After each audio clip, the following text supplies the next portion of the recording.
کتنے مسائل ایسے ہیں ہمارے فی بھائیوں کو آپ حدیث پیش کریں اور ان سے پوچھیں کہ اس حدیث کا کیا جواب ہے، کوئی جواب نہیں بن پڑتا ہے سوائے اس کے کہ ہمارے امام کا یہ عمل ہے. سمپل سی بات آپ لے لیں، عصر کی اذان کا وقت، پوری امت کا اجماع ہے کہ عصر کی اذان کا ٹائم کب شروع ہوتا ہے؟ جب کسی چیز کا سایہ ایک مثل کے برابر ہو جائے سایہ اصلی کو چھوڑ کے، ہے نا. عصر کی نماز کا ٹائم ناپنے کا طریقہ کیا ہے؟ زوال کے وقت ایک چیز مان لیجیے موبائل ہے یا کوئی لکڑی ہے 1 فٹ کی، زوال کے وقت اس لکڑی کو کھڑا کریے، زوال کے وقت کچھ نہ کچھ سایہ اشیاء کا رہتا ہے عام طور پہ، اس سائے پر ایک لکیر کھینچ دیجیے. 1 فٹ کی لکڑی ہے، اس لکیر کے آگے جب اس کا سایہ 1 فٹ کی، جو زوال کے وقت سایہ ہوتا ہے اس کو کہا جاتا ہے فیء الزوال، زوال کا سایہ، اس کو سایہ مثل میں کاؤنٹ نہیں کیا جائے گا. اس کے بعد جب سایہ 1 فٹ کے برابر ہو جائے عصر کا وقت ہو جاتا ہے. پوری امت کا اتفاق ہے اس پر کہ عصر کی نماز کا وقت ایک مثل سایہ پر شروع ہو جاتا ہے، یعنی 1 فٹ کے چیز کا سایہ اگر 1 فٹ کے برابر ہو جائے تو ایک مثل سایہ ہو گیا، وہ اس وقت عصر کی نماز کا وقت شروع ہو جاتا ہے. پوری امت کا اس پر اتفاق ہے. حضرت جبرائیل رضی اللہ علیہ السلام نے اللہ کے نبی صلی اللہ علیہ وسلم کو آ کر کے جو نماز کا وقت سکھایا اس میں بھی اول وقت میں عصر کی نماز کب پڑھی؟ جب ہر چیز کا سایہ اس کے برابر ہو گیا. امام ابو حنیفہ تک ممکن ہے حدیث نہ پہنچی ہو، یا ممکن ہے کہ وہ اس حدیث کو نہ سمجھ پائے ہوں. پوری ائمہ میں اکیلے امام ابو حنیفہ ایک ایسی شخصیت ہیں جو یہ کہتے نہیں عصر کا وقت کب سے شروع ہوگا؟ جب ہر چیز کا سایہ 2 مثل ہو جائے. پوری امت ایک طرف ہے، امام ابو حنیفہ اپنے ساری عظمت کے ساتھ، ان کے سارے فقہی خدمات کے ساتھ ایک طرف ہیں. بھائی بہت ممکن ہے نا کہ کسی امام تک کے اللہ کے نبی کی کوئی حدیث نہ پہنچی ہو، یا اس کو سمجھنے میں اس سے کوئی غلطی ہو گئی ہو.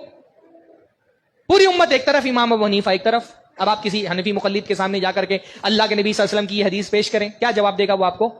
حدیث تو ٹھیک ہے پر ہمارے امام کا عمل اس پر نہیں ہے. واللہ یہ کتنی بڑی اللہ کے رسول صلی اللہ علیہ وسلم کی توہین ہے کہ رسول اللہ کی حدیث پیش کی جائے اور رسول اللہ کی حدیث کسی امام کے قول کی وجہ سے چھوڑ دی جائے. اگر کسی کے قول کو کسی دوسرے کے قول کی وجہ سے چھوڑ دینا یہ توہین ہے تو یہ کہنا پڑے گا مقلد اللہ کے رسول صلی اللہ علیہ وسلم کی توہین کرنے والے. اچھا آپ ہم پر الزام لگاتے ہیں کہ ہم ائمہ کے منکر ہیں. بھائی ایک امام ابو حنیفہ کی فتوی کی وجہ سے سارے ائمہ کو آپ چھوڑ رہے ہیں نا؟ ہاں، آپ امام شافعی کو بھی چھوڑ رہے ہیں، امام مالک کو بھی چھوڑ رہے ہیں، احمد ابن حنبل کو بھی چھوڑ رہے ہیں، بخاری، مسلم، ترمذی، نسائی، ابن ماجہ، امام حاکم، امام بیہقی، امام ابن عبد البر، شروع سے لے کے آخر تک سارے ائمہ کا اتفاق ہے کہ عصر کی نماز ایک مثل پر شروع ہوتی ہے. آپ تو سارے ائمہ کو چھوڑ رہے ہیں، پھر بھی آپ ائمہ کے گستاخ نہیں. آپ اپنے امام کی قول کی وجہ سے پوری امت کے ائمہ کو چھوڑ سکتے ہیں اور آپ پر کوئی حرف نہیں آئے گا. ہم اللہ کے رسول کی حدیث کی وجہ سے امام ابو حنیفہ کو چھوڑ دیتا ہوں مجرم؟ نہیں سمجھ آ رہی یہ بات؟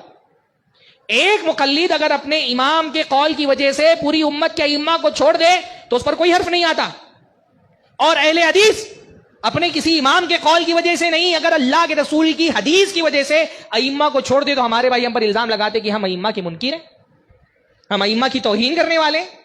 اہل حدیث الحمدللہ کوئی ایک فقہی مسئلہ آپ ثابت نہیں کر سکتے جس فقہی مسئلے میں اہل حدیث نے پوری امت کے ائمہ کو چھوڑ دیا ہو اور کوئی ایسا فتویٰ دیا ہو جس میں امت کے کسی امام نے بھی عمل نہ کیا ہو. اہل حدیث سے کیونکہ اگر کسی چیز کو سارے ائمہ کسی چیز پر متفق ہو جائے تو وہ اجماع ہو جاتی ہے، اور اجماع ہمارے نزدیک ایک شرعی دلیل اور حجت ہے.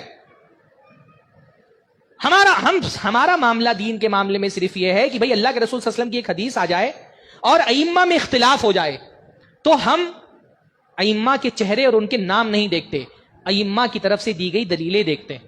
جس کو جو امام رسول اللہ کے موافق ہے اس کو لے لیتے، جو رسول اللہ کے خلاف ہے اس کو چھوڑ دیتے. اسی کا نام اتباع ہے اور یہی نجات کا ذریعہ ہے.